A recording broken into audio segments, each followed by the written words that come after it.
Hello guys, আসসালামু আলাইকুম। সবাই কেমন আছেন? আশা রাখি সবাই মোটামুটি ভালো আছেন।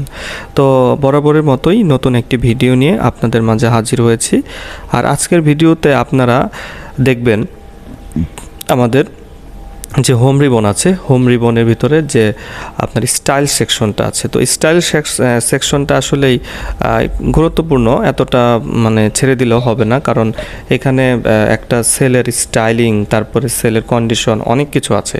তো এই বিষয়গুলো খুবই মনোযোগের সহকারে দেখবেন, যাতে করে আপনাদের কোনো ধরনের প্রবলেম না হয়। তো পুরো ভিডিওর সাথে আমি আছি রাব্বি। আপনাদেরকে অসংখ্য ধন্যবাদ জানাচ্ছি যারা আমাদের চ্যানেলটির মধ্যে সাবস্ক্রাইব করেছেন, আর যারা করেননি আশা রাখি করে দিবেন। তো চলুন আমরা কম্পিউটার স্ক্রিনে চলে যাই। ধন্যবাদ সবাইকে। Welcome to computer screen. আজকে আমরা যেটা দেখব সেটা হচ্ছে এক্সেলের স্টাইল সেকশন। তো স্টাইল সেকশনে কি কি জিনিস আছে সেগুলো টোটালি বুঝিয়ে দিব, আর পুরো ভিডিওটা আপনারা মনোযোগ সহকারে দেখবেন। তো চলুন আমরা চলে যাই মূল ভিডিওতে। ফার্স্টে আমাদের যে কাজটি করতে হবে সেটা হচ্ছে আমাদের এক্সেলটি ওপেন করতে হবে। তো এক্সেলটা আমরা ওপেন করলাম। ওপেন করার পরে আমরা চলে যাব ব্ল্যাঙ্ক ওয়ার্ডবুকে। তো ব্ল্যাঙ্ক ওয়ার্ডবুকে যাওয়ার পরে আমাদের যে কাজটা হবে সেটা হচ্ছে আমাদের এই যে দেখেন, আমাদের এই হচ্ছে স্টাইল সেকশন। হ্যাঁ, তো conditional formatting, formatted stable, cell styles, এই জিনিসগুলো মূলত আমরা দেখব। তো কন্ডিশনাল ফরম্যাটিং হচ্ছে যে কোনো একটি কন্ডিশনের উপর ফরম্যাটটা হবে। মনে করেন আমি এখানে লিখলাম 20,000, উপরে লিখলাম 10,000, হ্যাঁ, তারপরে লিখলাম 30,000, 40,000, 50,000, তারপরে আবার লিখলাম 20,000। সাপোজ এই কয়টা ডাটা আমার দেওয়া আছে। তো এখন আমি কি করব? এখন আমার যে কাজটি হচ্ছে যে আমি এগুলো সিলেকশন করব। সিলেকশন করে দেখেন কন্ডিশনাল ফরম্যাটিংয়ে গেলাম। দেখেন ফার্স্টে আছে হাইলাইট সেল রোলস। হ্যাঁ, হাইলাইট সেল রোলসে গ্রেটার দেন আছে, বড়। তাহলে আমরা গ্রেটার দেনে ক্লিক করি। ক্লিক করে আমাদের এখানে একটা মান বসাবো। মনে করেন আমি এখানে 15,000 বসালাম। তো 15,000 বসাইলাম। 15,000 বসানোর পরে আমি এটা আমি দিলাম হচ্ছে লাইট রেড ফিল। ঠিক আছে, 15,000, তার মানে হচ্ছে গ্রেটার দেন 15,000-এর উপরে যে সংখ্যাগুলো আছে সেগুলো কি লাইট রেড ফিল দেখাবে, মানে লাল। দেখেন অলরেডি কিন্তু দেখাচ্ছে। আমি এখন ওকে দেই, এই দেখেন, দেখছেন আমি কিন্তু সবগুলো সিলেক্ট করেছিলাম, কিন্তু আমি লাইট রেড ফিল দেওয়াতে 15,000 উপরে যারা আছে তারা সবাই এই কালার ধারণ করেছে। এখন সাপোজ এটা যদি আমি কমিয়ে দিই, যে না আমার এটা 14,999 দিব, দেখেন তা সাদা হয়ে যাবে। আশা করি বুঝতে পেরেছেন। কাজেই আবার যদি 15,000 দেই, 15,000 দিলে কি কাহিনী ঘটতেছে? 15,000 দিলে কিন্তু হবে না, কারণ বলেছে 15,000-এর বেশি হতে হবে, ইজ গ্রেটার দেন। যদি 15,001 দেই, 15,001 দেই, দেখেন 15,001 দিলেও কিন্তু কালারটা ধারণ করবে। তো আশা করি বুঝতে পেরেছেন। তারপর আবার সিলেকশন করলাম, আবার গেলাম এখানে, যাওয়ার পরে আমি লেস দেন দিব। এখন হচ্ছে যে যদি আমি 15,000-এর ছোট করতে চাই, 15,000-এর ছোট, তাহলে সেটা আমি দিব হচ্ছে মনে করেন রেড টেক্সট, লাল কালিতে সেটা দেখাবে। তো এই ক্ষেত্রে আমরা ওকে দেই। দেখেন 15,000-এর ছোট কিন্তু একমাত্র 10,000-ই আছে এখানে। এখানে যদি আমি 14,999 লিখি তাহলে এটাও কিন্তু রেড টেক্সট হয়ে যাবে। আশা করি বুঝতে পেরেছেন। তো এই হচ্ছে আপনার লেস দেন। তারপরে আসি আমি বিটুইন, মানে দুইটার ভিতরে যেটা হবে। তো বিটুইনে গেলাম। তো আমি দিব হচ্ছে এখানে 10,000 থেকে 15,000-এর ভিতরে যদি কোনো সংখ্যা থাকে তাহলে সেটার কালার, মনে করেন আপনি এই কালারগুলো পছন্দ হচ্ছে না, আপনি কাস্টম কালার দেবেন। তা কাস্টম ফরম্যাটে যান, যাওয়ার পরে আপনার সামনে একটা বক্স আসলো। এখন আপনি ফিলে যান। ফিলে গিয়ে মনে করেন আপনি এখানে হলুদ কালার দিবেন, ওকে দেন। দেখেন অলরেডি কিন্তু 10,000 থেকে 15,000 ভিতর যারা আছে তারা কিন্তু হলুদ হয়ে গেছে। তো আমি যদি এটা 15,000 বানিয়ে দিই তাহলে কিন্তু হলুদ চলে যাবে না, হলুদ যাবে না, কারণ 15,000-এর ভিতরে বলেছে। 15,001 দেই, তাহলে কি হয়? এই যে দেখেন এখন কিন্তু চলে গেছে, যেহেতু বলেছে 10 থেকে 15,000-এর ভিতরে। কাজে এর ভিতরে যাই থাকবে সেই ক্ষেত্রে আপনার কি হবে? সেই ক্ষেত্রে আপনার ওই হলুদ বর্ণটি ধারণ করবে। তো এখন আবার সিলেক্ট করি, আশা করি বুঝতে পেরেছেন।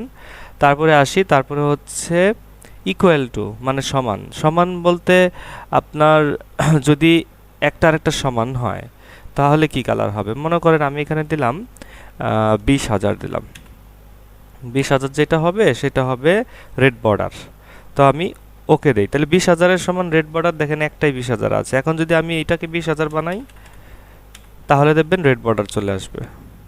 দেখছেন, এটা হচ্ছে একটা কন্ডিশনের উপর ভিত্তি করে ফরম্যাটটা হবে।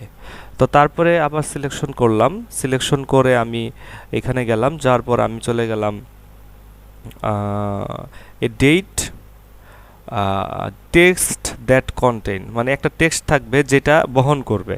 এখানে কিন্তু কোনো টেক্সট নাই, কাজে আমি একটা টেক্সট দিয়ে নিই। মনে করেন এখানে দিলাম ডিজিটাল, ডিজিটাল, এখানে দিলাম ড্রিমস, DREAMS দিলাম। তো আমি এটাকে, আমি এই পুরোটাকেই সিলেক্ট করি।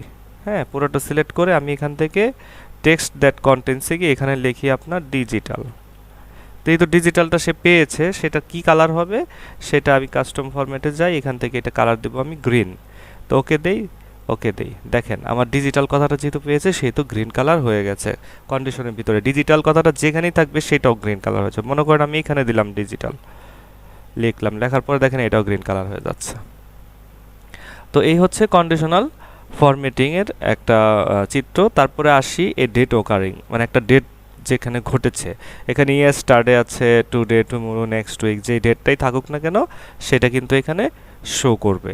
তো তারপরে আসি আমি, এটা তেমন একটা প্রয়োজন নেই। তারপরে আসি ডুপ্লিকেট ভ্যালু, যদি কোনো ডুপ্লিকেট ভ্যালু থাকে, মানে একই ভ্যালু, মনে করেন যে দেখেন এখানে 20,000 আছে, এখানে 20,000 আছে, তো এটাকেও আমি একটু কাস্টম ফরম্যাটে গিয়ে আমি এটাকে নীল করে দিলাম, ওকে দেই।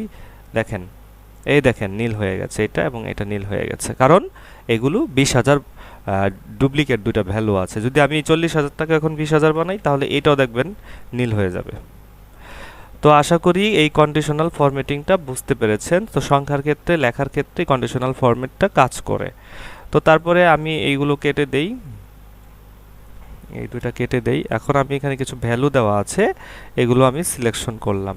সিলেকশন করে আমি এখানে চলে গেলাম top and bottom, then top 10 items. Top 10 items, যদি টপ 10 আইটেম না দিয়ে আমি টপ 3 আইটেমস দেই। টপ যে 3টা বড় বড় আইটেম আছে সেগুলোকে আমি হলুদ আকারে দেখাবো। ওকে দেই।